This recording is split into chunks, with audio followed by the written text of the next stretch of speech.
Rangkop Karanguni merupakan daerah yang memiliki banyak potensi yang dapat dimanfaatkan untuk menjadi sumber perekonomian masyarakat yang baik. Mulai dari potensi alam yang berlimpah, peternakan yang ada di Karanguni, sampai dengan UKM dan UMKM yang ada di sana. Namun karena keterbatasan akses pangsa pasar yang lebih besar, maka potensi tersebut tidak dapat diakumulasikan menjadi suatu kegiatan ekonomi yang mampu untuk menopang seluruh masyarakat Karanguni. Salah satu solusi yang dapat dilakukan adalah dengan mengintegrasi media online dalam ranah jual beli online. Akan tetapi, hal tersebut pun juga agak sulit untuk dilakukan, karena akses internet yang kurang terjangkau di daerah Karanguni. Permasalahan tersebut menyebabkan terciptanya masyarakat yang kurang paham terhadap pentingnya internet dalam perkembangan ekonomi yang diharapkan oleh masyarakat Karanguni, serta keraguan untuk mencoba hal baru tanpa mengetahui hal-hal baru tersebut. Untuk mendukung perkembangan serta memberikan kepercayaan diri dalam menggunakan media internet, maka saya akan memberikan sedikit pemahaman hukum terhadap perlindungan yang dapat diterima dalam pelaksanaan kegiatan jual beli online berdasarkan Undang-Undang Informasi dan Transaksi Elektronik. Istilah jual beli online pada dasarnya tidak ada sama sekali dalam Undang-Undang Informasi dan Transaksi Elektronik.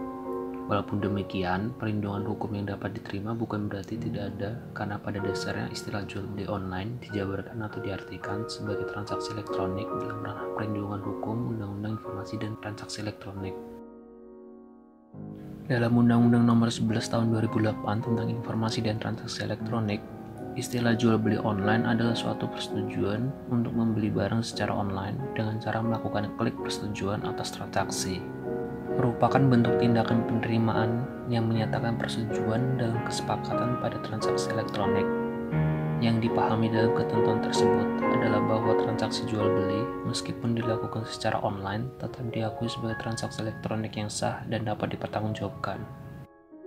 Adapun istilah transaksi elektronik terdapat dalam pasal 1 ayat 2 Undang-Undang Nomor 11 Tahun 2008 tentang Informasi dan Transaksi Elektronik, yaitu transaksi elektronik adalah perbuatan hukum yang dilakukan dengan menggunakan komputer, jaringan komputer, dan atau media elektronik lainnya. Perbuatan hukum yang dimaksud adalah kegiatan persetujuan dalam transaksi jual beli online yang dilakukan oleh kedua pihak yang kemudian disalurkan ke dalam suatu kontrak elektronik, di mana dalam ketentuan pasal 1 ayat 17 Undang-Undang Nomor 11 Tahun 2008 tentang Informasi dan Transaksi Elektronik menjelaskan bahwa kontrak elektronik adalah perjanjian para pihak yang dibuat melalui sistem elektronik. Ketentuan lanjutan terkait kontrak elektronik diatur dalam pasal 18 Undang-Undang ITE, yaitu bahwa transaksi elektronik dituangkan ke dalam kontrak elektronik yang mengikat para pihak. Jadi dalam Undang-Undang ITE, ketentuan terkait jual beli online diatur dalam klausul transaksi elektronik. Transaksi jual beli secara online merupakan salah satu perwujudan ketentuan transaksi elektronik tersebut, di mana kontrak elektronik dalam transaksi elektronik pada dasarnya harus memiliki kekuatan hukum yang sama dengan kontrak konvensional.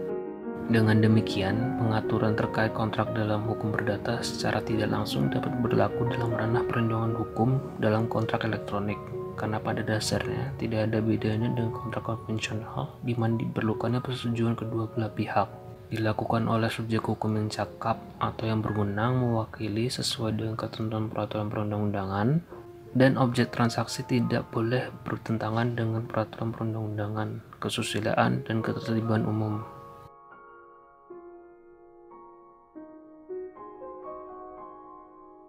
Dalam Undang-Undang Nomor 11 Tahun 2008 tentang Informasi dan Transaksi Elektronik, pengaturan terkait transaksi elektronik terdapat dalam pasal 17 sampai dengan pasal 22. Dalam pasal 17 Undang-Undang ITE dapat dipahami bahwa penyelenggaraan transaksi elektronik dapat dilakukan dalam lingkup publik ataupun privat, di mana para pihak yang melakukan transaksi elektronik wajib beritikat baik dalam melakukan interaksi dan atau pertukaran informasi elektronik dan atau dokumen elektronik selama transaksi berlangsung. Dalam pasal 18 Undang-Undang ITE dijelaskan juga bahwa transaksi elektronik yang dituangkan ke dalam kontrak elektronik mengikat para pihak. Hal tersebut memiliki makna bahwa pada dasarnya ketentuan yang berlaku dalam hukum perdata, entah internasional maupun nasional, tetap dapat berlaku sebagai suatu perlindungan hukum yang dapat diterima dalam kontrak elektronik. Dalam pasal 19 Undang-Undang ITE, para pihak yang melakukan transaksi elektronik harus menggunakan sistem elektronik yang disepakati. Hal ini menjelaskan bahwa dalam pelaksanaan transaksi elektronik harus dibarengi atau melalui sistem elektronik sebagai media penghubung antar pihak yang melakukan transaksi elektronik tersebut. Adapun yang dimaksud sistem elektronik adalah media seperti aplikasi penyedia jasa jual beli barang seperti App Store, Shopee, Tokopedia, Bukalapak, maupun media online lainnya yang menyediakan transaksi elektronik sebagai fitur utama sistem elektronik tersebut. Dari pasal-pasal tersebut dapat ditarik suatu pemahaman bahwa jual beli online adalah merupakan suatu kegiatan transaksi elektronik yang dilakukan melalui sistem elektronik yang disalurkan ke dalam suatu kontrak elektronik yang memiliki kekuatan hukum sama dengan kontrak konvensional. Karena pada dasarnya perbuatan hukum yang dilakukan dalam kontrak elektronik tidak jauh berbeda dengan pembentukan kontrak secara konvensional. Jika dipahami demikian, maka dalam Undang-Undang ITE, kontrak elektronik dianggap sah apabila terdapat kesepakatan para pihak, dilakukan oleh subjek hukum yang cakap atau yang berwenang mewakili sesuai dengan ketentuan peraturan perundang-undangan, terdapat hal tertentu, dan objek transaksi tidak boleh bertentangan dengan peraturan perundang-undangan, kesusilaan, dan ketertiban umum. Adapun kontrak elektronik harus setidaknya memuat data identitas para pihak, objek dan spesifikasi, persyaratan transaksi elektronik, harga dan biaya, prosedur dalam hal terdapat pembatalan oleh para pihak, ketentuan yang memberikan hak kepada pihak yang dirugikan untuk dapat mengembalikan barang dan atau meminta penggantian produk jika terdapat cacat tersembunyi, dan pilihan hukum penyelesaian transaksi elektronik. Pelaku usaha yang menawarkan produk melalui sistem elektronik wajib menyediakan informasi yang lengkap dan benar berkaitan dengan syarat kontrak, produsen, dan produk yang ditawarkan, serta pelaku usaha wajib memberikan kejelasan informasi tentang penawaran kontrak atau iklan. Jika barang yang diterima tidak sesuai dengan yang diperjanjikan, maka pelaku usaha wajib memberikan batasan waktu kepada konsumen untuk mengembalikan barang yang dikirimkan apabila tidak sesuai dengan kontrak atau terdapat cacat tersembunyi. Selain itu, apabila ternyata barang yang diterima konsumen tidak sesuai dengan foto pada iklan toko online tersebut, konsumen dapat menggugat penjual secara perdata dengan dalih terjadinya prestasi atas transaksi jual beli yang dilakukan. Hal yang perlu diingat adalah bahwa jual beli secara online pada prinsipnya adalah sama dengan jual beli secara faktual pada umumnya. Hukum perlindungan konsumen terkait transaksi jual beli online pun dapat berlaku di luar dari perlindungan hukum yang diterima dalam Undang-Undang ITE. Perbedaannya hanya pada penggunaan sarana internet atau sarana telekomunikasi lainnya. Terkadang sarana jual beli online ini dimanfaatkan oleh orang yang tidak bertanggung jawab, yang menggunakan identitas palsu atau melakukan tipu muslihat dalam jual beli online. Jika demikian, orang tersebut dapat dipidana dengan ketentuan pasal 28 ayat 1 Undang-Undang ITE yang berbunyi, setiap orang dengan sengaja dan tanpa hak menyebarkan berita bohong dan menyesatkan yang mengakibatkan kerugian konsumen dalam transaksi elektronik.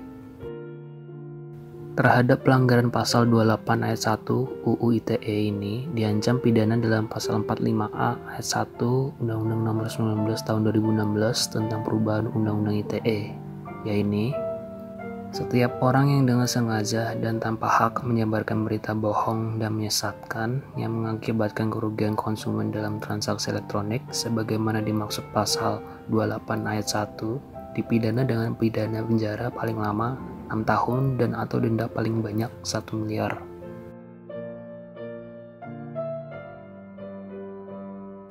Dari penjelasan-penjelasan tersebut, dalam ranah perlindungan hukum kegiatan jual beli online, Undang-Undang ITE sudah sangat mumpuni dalam melindungi konsumen maupun produsen dalam pelaksanaan kegiatan jual beli online yang dilakukan. Belum lagi perlindungan hukum lain yang dapat diterima seperti hukum perdata, hukum perlindungan konsumen, serta hukum pidana.